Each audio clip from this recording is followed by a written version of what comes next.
J1407b। Planet J1407b या इसे सामान्यतः द लॉर्ड ऑफ रिंग्स भी कहा जाता है। जब तक हम इस प्लैनेट की विशाल रिंग्स को नहीं देखेंगे तब तक ये प्लैनेट बहुत ही साधारण प्लैनेट जैसा दिखता है।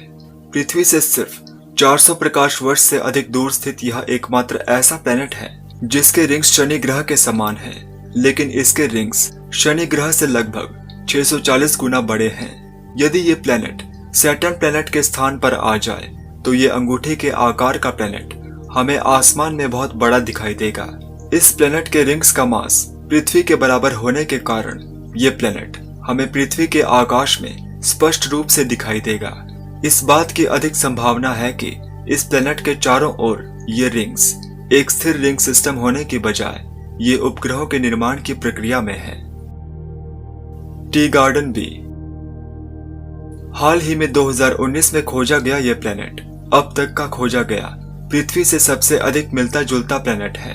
अर्थ सिमिलैरिटी इंडेक्स पर इस प्लैनेट का स्कोर 0.95 है।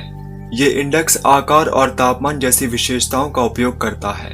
इस इंडेक्स पर पृथ्वी का स्कोर 1 है, मंगल प्लैनेट का स्कोर 0.7 है और वीनस प्लैनेट का स्कोर 0.44 है।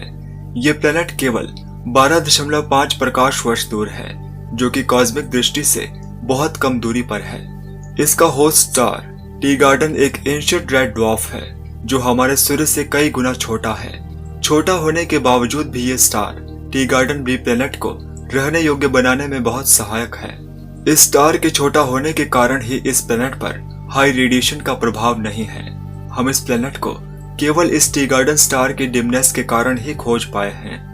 प्लैनेट्स को खोजने की सामान्य विधि जहां हम चमकते हुए बदलावों की तलाश करते हैं, जैसे कि किसी तारे के सामने प्लैनेट चलता है, उसका उपयोग नहीं किया जा सकता है। एक अलग तकनीक को नियोजित किया गया है जहां हम तारे की रेडियल वेलोसिटी में किसी भी परिवर्तन की तलाश करते हैं जो एक परिक्रमा करने वाले प्लैनेट्स के छोटे ग्रेविटेशनल टॉर्क के कारण होता है। 3 वर्षों के ऑब्जर्वेशन के बाद 200 से अधिक मेजरमेंट्स ने संकेत दिया कि वास्तव में ग्रह परिक्रमा कर रहे हैं। डेटा का विश्लेषण करके ग्रहों के मास और स्थिति का अनुमान लगाया जा सकता है। हौमा। हौमा अंडे के आकार का एक प्लैनेट है। नेपच्यून के ऑर्बिट के ठीक बाहर स्थित यह ड्वार्फ प्लैनेट अपने विषम आकार के लिए जाना जाता है। इस प्लैनेट का मास प्लूटो की तुलना में 1/3 ही है।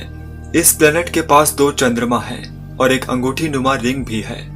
इन सभी पिंडों का निर्माण एक बहुत ही प्रारंभिक अवस्था में हुआ है। यह माना जाता है कि सोलर सिस्टम के इतिहास में यह संभावना नहीं है कि हमें कभी भी इस अजीब आकार के साथ पृथ्वी के समान कोई चट्टानी ग्रह मिलेगा, क्योंकि बड़े ग्रह को ग्रेविटेशनल फोर्स मिलती है जो अपनी फोर्स से सब कुछ गोलाकार क्षेत्र में खींच लेता है। ग्लिसा 1214b। 2009 में खोजा गया यह प्लैनेट एक तथाकथित पानी से बनी दुनिया का सबसे संभावित उम्मीदवार है। यह प्लैनेट 25% चट्टान और 75% पानी से बना माना जाता है।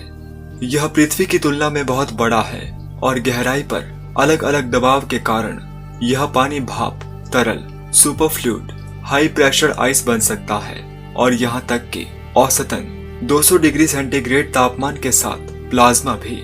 ये पानी हमारे लिए बहुत अजीब होगा। ये महासागर केवल उबलता नहीं है, इसका एकमात्र कारण है हाई एटमॉस्फेरिक प्रेशर। वास्तव में इस महासागर में तैरने पर ऐसा लगेगा जैसे कि हम मोटी गर्म बर्फ में तैर रहे हैं। Kepler 78b। ये दुनिया लगभग पूरी तरह से लावा से बनी है। हमारे सूर्य के सबसे नजदीकी प्लैनेट बुध की तुलना में ये केपलर 78b प्लैनेट अपने तारे के 40 गुना ज्यादा करीब है। इस प्लैनेट का तापमान लगभग 2000 डिग्री सेंटीग्रेड होने का अनुमान है। हालांकि ये प्लैनेट पृथ्वी के समान आकार का है, लेकिन जीवन के विरुद्ध है।